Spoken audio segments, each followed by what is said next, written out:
उनका वध करने के उपरांत भी जीना सहज नहीं होगा। क्या वो मेरे भाई नहीं है केशव? बोलिए केशव। अवश्य है। बस केवल इतना ही कहना है आपको? तुमने केवल यही तो पूछा था पार्थ। किंतु ये युद्ध संबंधों और नातों की स्थापना या पहचान के लिए नहीं है कुंती पुत्र। अपने कर्तव्य को पहचानो और तब निर्णय लो, क्योंकि निर्णय तो तुम ही को लेना पड़ेगा। यदि तुम ये चाहते हो कि निर्णय मैं लूं और तुम इस युद्ध के उत्तरदायित्व से बच जाओ, तो यह नहीं होगा पार्थ, कदापि नहीं होगा। क्योंकि यह युद्ध भी तुम्हारा है और इस युद्ध का परिणाम भी तुम्हारा ही होगा। मुझे कर्तव्य का मार्ग ठीक से दिखाई नहीं दे रहा केशव, इसलिए हे वासुदेव, आप मेरी आत्मा के भी सारथी बन जाइए। मैं जानता हूं कि मैं धर्म और अधर्म के बीच में खड़ा हूं, किंतु यह निर्णय नहीं ले पा रहा हूं कि धर्म किस ओर है और अधर्म किस ओर। मेरा मार्गदर्शन कीजिए केशव।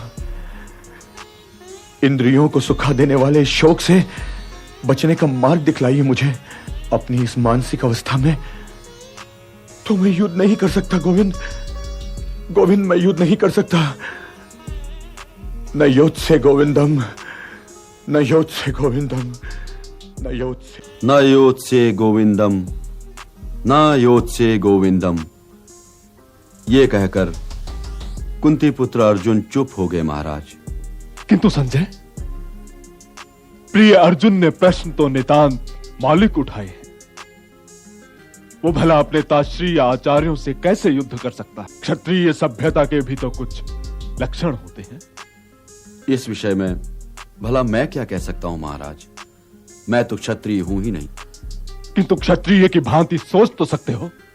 हे संजय, मुझे तो प्रिय अर्जुन की बातों से ऐसा लग रहा है कि वो अब इंद्रप्रस्थ भी नहीं मांगेगा, और यदि ऐसा हुआ तो दुर्योधन के दुराग्रह की प्यास भी बुझ जाएगी, और तब मैं उससे प्रिय पांडवों को 5 गांव देने के लिए भी मना लूंगा।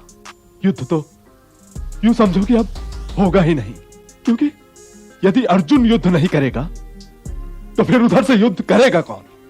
वो तो अब गांडीव उठाने वाला नहीं है संजय, क्योंकि जब तक उसे अपने प्रश्नों के उत्तर नहीं मिलते तब तक तो वह युद्ध के लिए तैयार नहीं होगा, और उसके प्रश्नों के उत्तर तो स्वयं देवकी नंदन के पास भी नहीं हो सकते।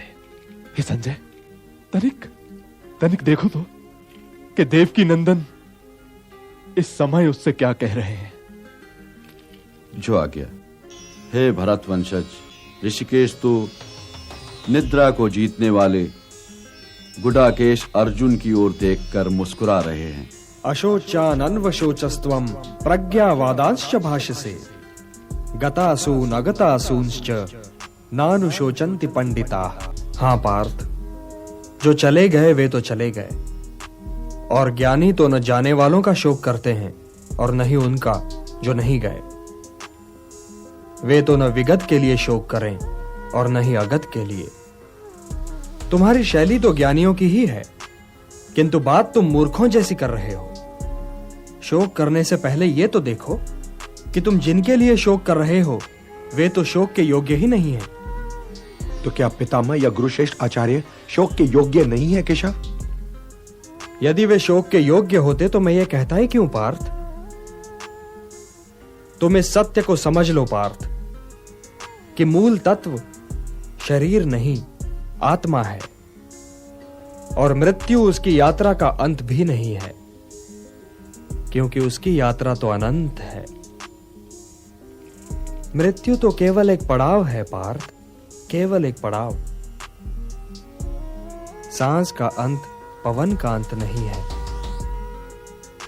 यूं समझो पार्थ कि प्राणी तो पहले बालक होता है, फिर वो बालक युवा हो जाता है, फिर वो युवा वृद्ध और फिर मृत्यु।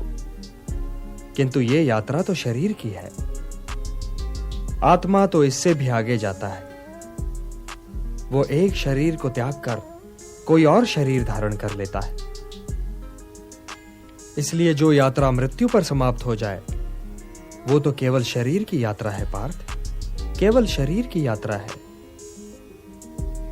न जायते म्रियते वा कदाचित नायं भूत्वा भविता वा न भूयः अजो नित्यः शाश्वतोऽयं पुराणो न हन्यते हन्यमाने शरीरे।